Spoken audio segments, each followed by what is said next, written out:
આજનો નવો બ્લોગ છે. અત્યારનો નાસ્તો થાય છે. આ ધ્રુવીલ પૂડા લઈ જવાનો, એટલે આ પૂડા બનાવ્યા છે. હિરલ પૂડા જ લઈ જવાની છે. એટલે આ પૂડાનો લોટ બનાવ્યો છે. ચટણી 3 જાતનો લોટ ભેગો, ચણાનો લોટ, ચોખાનો લોટ ને ઘઉંનો લોટ 3 ભેગીને આ પૂડા બનાવતી. સાદા પૂડા છે, ખાટા પૂડા નહીં.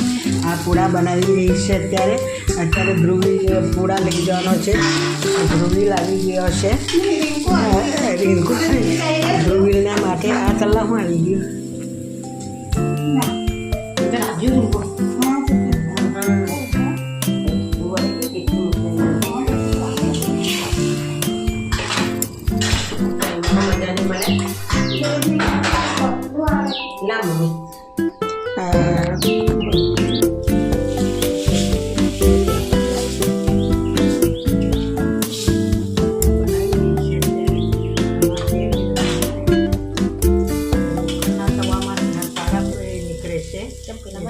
પેલામાં ચોંટી જાય છે, એમાં સારા નીકળે છે.